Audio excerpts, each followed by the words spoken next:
Good evening to one and all. I hope you're all well and looking forward to some fine theatre tonight.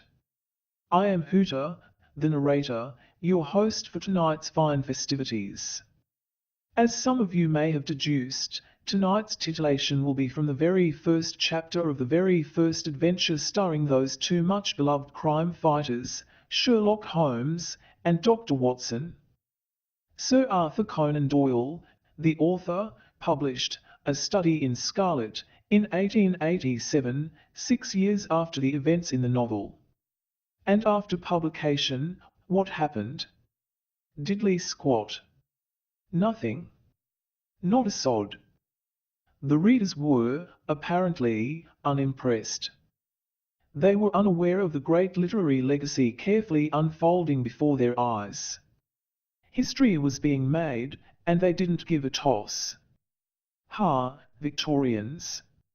Ha, dullards! How wrong they were! And how right we are! So let's begin our revelling in this most glorious of tales. But first, some introductions. On my right, sound-boothed and raring to go, is a bird of 1,000 voices, and none of them her own, our esteemed sound wizard, Harpo.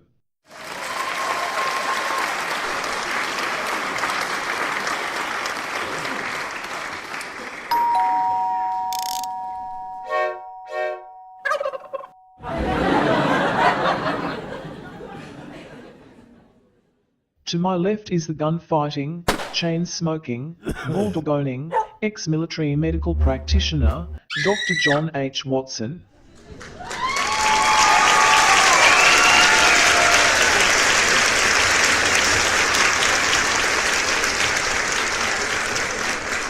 To his left is the story's crucial bridging character, Stamford.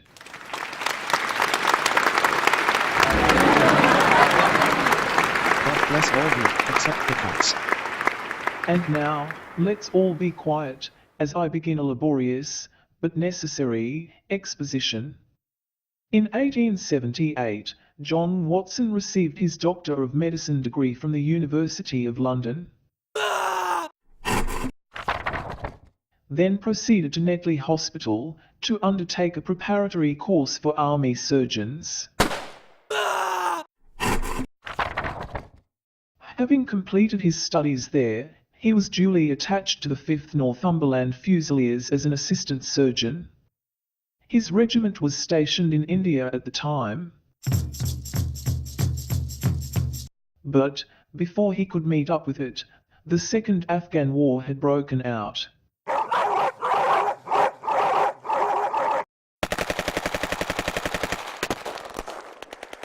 On landing at Bombay, he learned that his corps had advanced through the passes and was already deep in the enemy's country. Watson followed, with many other officers who were in the same situation, and succeeded in reaching Kandahar in safety, where he found his regiment, and at once entered upon his new duties. The campaign brought honours and promotion to many, but for Watson it had nothing but misfortune and disaster. He was removed from his brigade and attached to the Berkshires, with whom he served at the fatal Battle of Maiwand. There he was struck on the shoulder by a Giselle bullet, which shattered the bone and grazed the subclavian artery. He would have fallen into the clutches of the murderous Ghazis had it not been for the devotion and courage shown by Murray, his orderly, who threw him across a pack horse, and succeeded in bringing him safely to the British lines.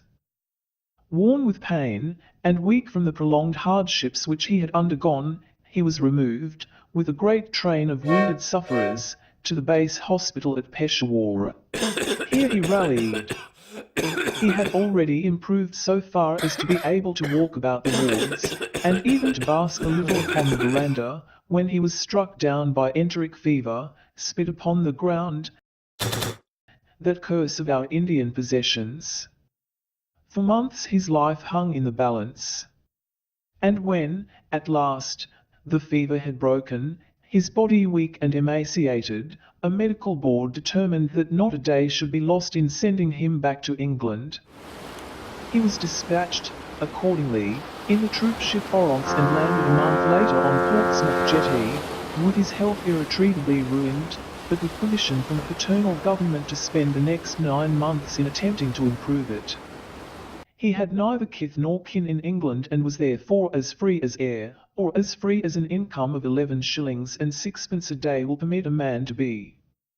Under such circumstances, he naturally gravitated towards London, that great, disgusting, repulsive, nauseating, stomach-churning cesspool of a place into which all the loungers and idlers of the empire are irresistibly drained.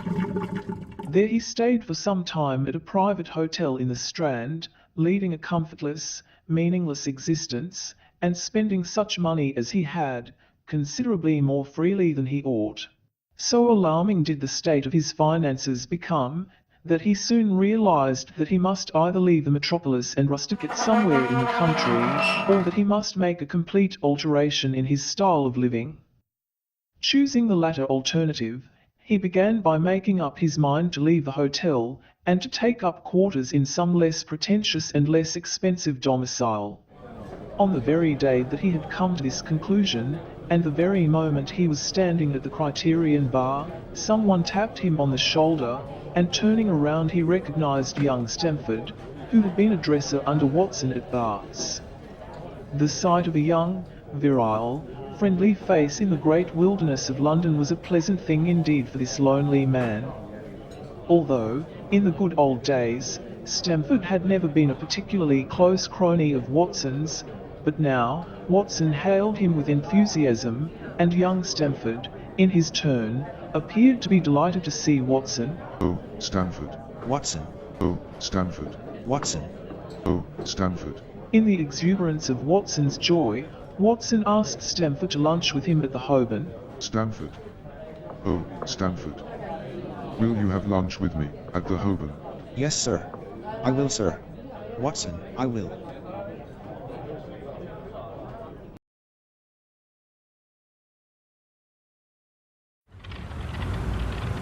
Watson and Stamford started off together in a hansom towards the Holborn restaurant. Whatever have you been doing with yourself, Watson? He asked in undisguised wonder, as they rattled through the crowded London streets.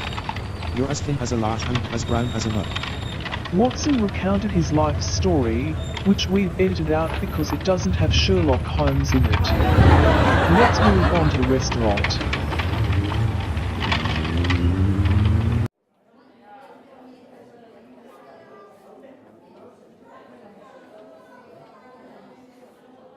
Poor devil.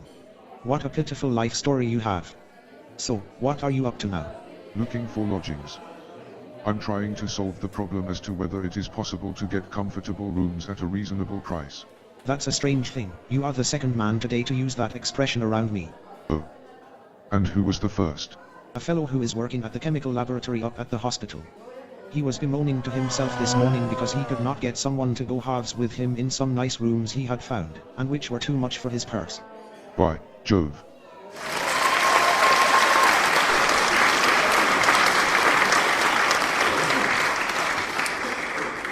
If he really wants someone to share the rooms and the expenses, then I'm the very man for him. I prefer having a partner than being alone. Young Stamford looked rather strangely at Watson. You don't know the man they call Sherlock Holmes.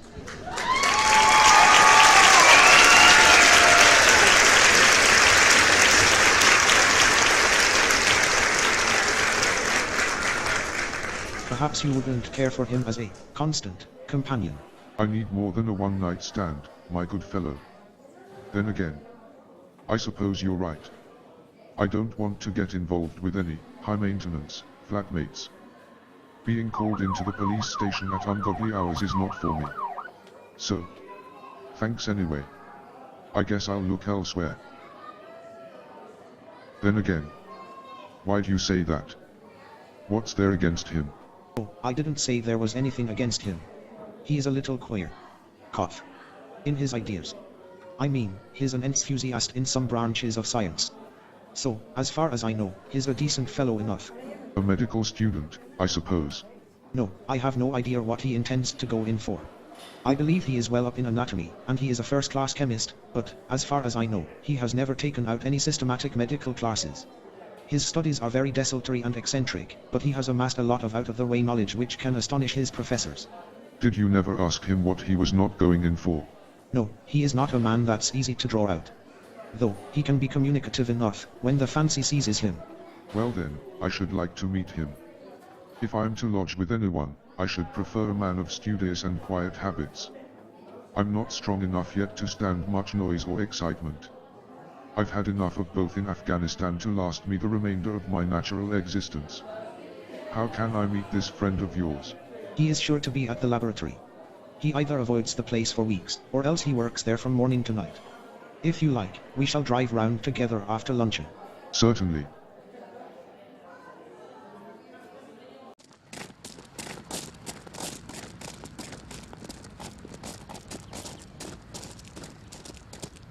After leaving Holborn, the two made their way to the hospital where Stamford gave Watson a few more particulars about the gentleman whom Watson proposed to take as a fellow lodger. You mustn't blame me if you don't get on with him. I know nothing more of him than I have learned from meeting him occasionally in the laboratory. You proposed this arrangement, so you mustn't hold me responsible. If we don't get on, it will be easy to part company. It seems to me, Stamford, that you have some reason for washing your hands of the matter. Is this fellow's temperament so formidable, or what is it? Please, don't be mealy-mouthed about it. It's not easy to express the inexpressible. Snigger snigger. Holmes is a little too scientific for my tastes. It approaches cold-bloodedness. I could imagine him giving a friend a little pinch of the latest vegetable alkaloid. Not out of malevolence, you understand, but simply out of a spirit of inquiry in order to have an accurate idea of the effects. To do him justice, I think that he would take it himself with the same readiness. He appears to have a passion for definite and exact knowledge. Very right too. Nothing wrong with incapacitating people with brain-altering drugs if it suits your agenda. Maybe. But it may be pushed to excess. I mean, when it comes to beating the subjects in the dissecting rooms with a stick, it is certainly taking a rather bizarre shape. You don't say. Beating the subjects, with a stick. Sounds like my kind of flatmate. Yes, with a stick, to verify how far bruises may be produced after death. I saw him at it with my own eyes. Ha ha, voyeurism. Love it. Cough. I mean, you say he's not a medical student. Yes, I did. No, he's not. Heaven knows what the object of his studies are. Let's see. A man bludgeoning corpses with a stick. Sounds like women's studies. Maybe. Anyway, here we are. You can form your own impressions of him. The two turned down a narrow lane and passed through a small side door, which opened into a wing of the great hospital. It was familiar ground to Watson, and he needed no guiding as they ascended the bleak stone staircase and made their way down the long corridor with its vista of whitewashed walls and dun-coloured doors. Near the further end, a low arched passage branched away from it and led to the chemical laboratory. This was a lofty chamber, lined and littered with countless bottles. Broad, low tables were scattered about, which bristled with retorts, test tubes, and little Bunsen lamps, with their blue, flickering flames. There was only one student in the room, who was bending over a distant table absorbed in his work.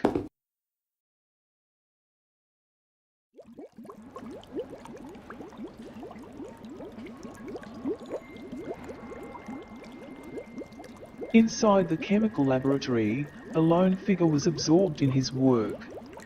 At the sound of Watson's and Stamford's approaching steps, the mysterious figure sprang to his feet with a cry of pleasure. I found it. I found it. Ladies and gentlemen, Sherlock Holmes.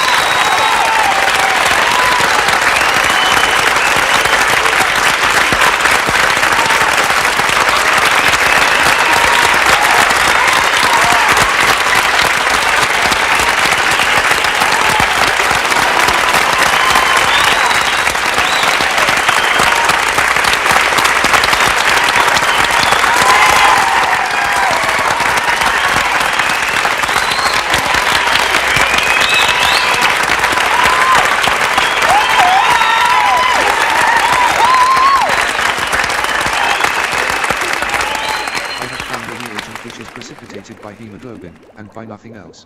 Well done, sir. Mr. Sherlock Holmes, meet Dr. Watson. How are you? You have been in Afghanistan, I perceive. I say, astonished, how on earth did you know that? Never mind that. The question now is about hemoglobin. No doubt you see the significance of this discovery of mine. It is interesting, chemically, no doubt. But, practically, Why, man, it is the most practical medical legal discovery for years. Don't you see that it gives us an infallible test for blood stains? Come over here now. Seizing Watson by the coat sleeve in his eagerness, Sherlock drew Watson over to the table at which he had been working. Let us have some fresh blood. Digging a long bodkin into his finger, Sherlock drew off the resulting drop of blood into a chemical pipette. Now, I add this small quantity of blood to a liter of water. You perceive that the resulting mixture has the appearance of pure water. The proportion of blood cannot be more than 1 in a million. I have no doubt, however, that we shall be able to obtain the characteristic reaction. As he spoke, he threw into the vessel a few white crystals, and then added some drops of a transparent fluid. In an instant the contents assumed a dull mahogany color, and a brownish dust was precipitated to the bottom of the glass jar. Ha, what do you think of that? it seems to be a very delicate test. Beautiful, beautiful. The old G-U-A-I test was very clumsy and uncertain. So is the microscopic examination for blood corpuscles. The latter is valueless if the stains are a few hours old. Now, this test appears to act as well whether the blood is old or new. Had this test been invented beforehand, there would be hundreds of men who are now walking the earth that would have long ago paid the penalty for their crimes. Indeed. Criminal cases are continually hinging upon that one point. A man is suspected of a crime, months perhaps after it has been committed. His linen or clothes are examined, and brownish stains discovered upon them. Are they blood stains, or mud stains, or rust stains, or fruit stains, or what are they? That is a question which has puzzled many an expert. And why? Because there was no reliable test. Now we have the Sherlock Holmes test, and there will no longer be any difficulty. His eyes glittered as he spoke, and he put his hand over his heart and bowed as if to some applauding crowd conjured up by his imagination. I am surprised by your enthusiasm. Of course, you are to be congratulated. There was the case of von Bischoff at Frankfurt last year.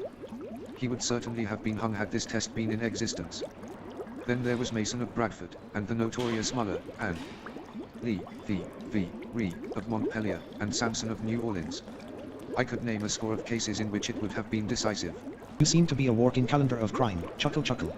You might start a blog along those lines. Call it, the police news of the past. Very interesting reading it might be too. Sherlock is diligently sticking a small piece of plaster over the prick on his finger. I have to be careful, for I dabble with poisons a good deal. Sherlock held out his hand as he spoke, and you could notice that it was all mottled over with similar pieces of plaster and discolored with strong acids. We came here on business. My friend here wants to take diggings, and as you were complaining that you couldn't get anyone to go halves with you, I thought I'd better bring you two together. I have my eye on a suite in Baker Street, which would suit us down to the ground. You don't mind the smell of strong tobacco, I hope. I always smoke ships, myself. That's good enough. I generally have chemicals about, and occasionally do experiments. Would that annoy you? By no means. Let me see, what are my other shortcomings? I get in the dumps at times, and don't open my mouth for days on end. You mustn't think I'm sulky when I do that. Just leave me alone and I'll soon be right. What have you to confess now? It's just as well for two fellows to know the worst of one another before they begin to live together. Gay marriages are so simple. In fact, all marriages should be as simple as this. I laugh at your cross-examination, ha ha ha. Well, to answer you. I keep a bullpup, and I object to Rose because my nerves are shaken, and I get up at all sorts of ungodly hours, and I am extremely lazy. I have another set of vices when I'm well, but those are the principal ones at present. Do you include violin playing in your category of Rose? It depends upon the player. A well-played violin is a treat for the gods. A badly played one. Oh, that's all right. I laugh merrily, ho ho ho. I think we may consider the thing as settled, that is, if the rooms are agreeable to you. When shall we see them? Call for me here at noon tomorrow, and we'll go together and settle everything. All right, noon exactly.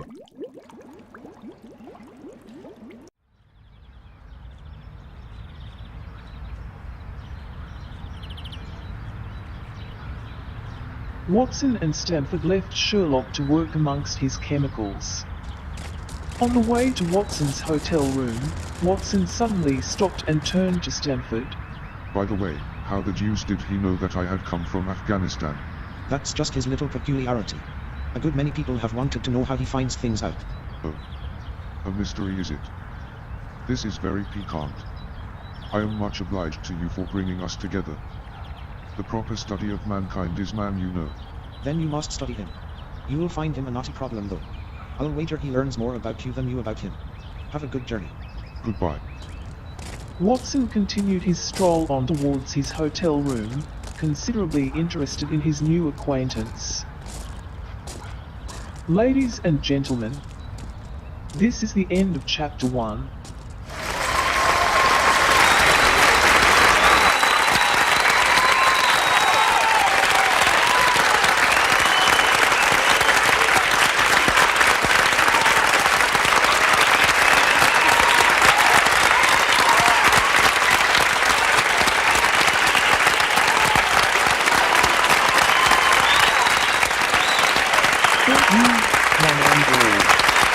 You've been a wonderful, responsive audience.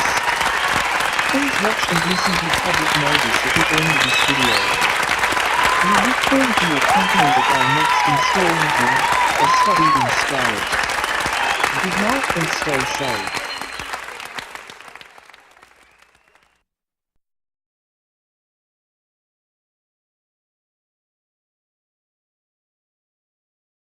Greetings to you all. My name is Old Bear, Storyteller. I wish to thank you for taking the time to watch my video. I hope it was worth your time, and I hope it will please your thoughts for many weeks to come. I would also like to thank the producers of the free software and libraries that I used in the making of this video. Their exemplary efforts helped make this video possible. This video was, of course, an audio drama of Chapter 1 of the book, A Study in Scarlet, by Sir Arthur Conan Doyle.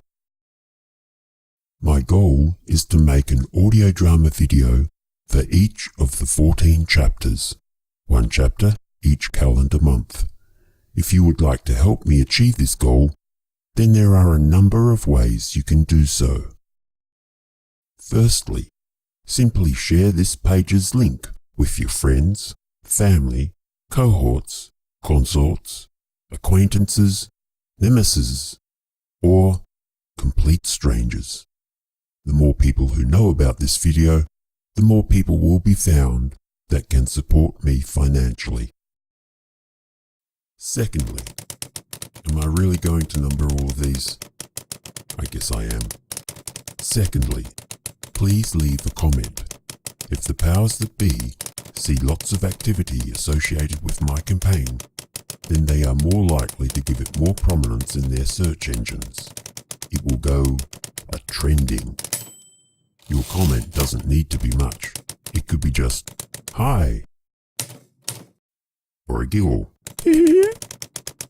or your thoughts on the video about what you liked, what you thought could use some more spit and polish, and or any other helpful advice you may wish to give. Thirdly, if we're still counting, you can buy merchandise. I guess that makes it sound a bit commercial from your point of view, but so be it. I need financial support. And you, if you could hold something in your hands, something that has helped financially support a struggling artist, then that would give you a special buzz. Fourthly, if you can afford it, there is always the option of donating. If I understand how GoFundMe works correctly, I will have access to the names and amounts of the people who donated. So, for those people who donate $10 or more to my goal of making 14 audio videos, one for each chapter, I will add your name to the list of Bonza Bronzes, and that list will appear at the end of the next video in the series. Note that is 10 Australian dollars or equivalent. If you donate $20 or more, you'll appear on the Sensational Silvers list, which will appear on the next video in the series. If you donate $50 or more, you'll appear on the Glorious Goldens list, which will be shown on the next video in the series. Finally, and this might just be my delusions of grandeur, but if you are a donor and you've been inspired to create some fan artwork, then there will be room at the end of my next video to show it. Your artwork can be in the form of one visual image, or one video, or one music clip. Visual images are displayed for 5 seconds. Videos and music are displayed for 10 seconds. I will display a link to your GoFundMe page on the screen. If you want to donate on behalf of someone else, or show off someone else's fan artwork, or submit someone else's GoFundMe link, then that's okay. Just get their permission beforehand. Hopefully, this will go smoothly and be stress-free. Finally, while the scary copyright page hovers on your screen, I wish you all many, many laughs in your future. Till next we meet, thank you and goodbye.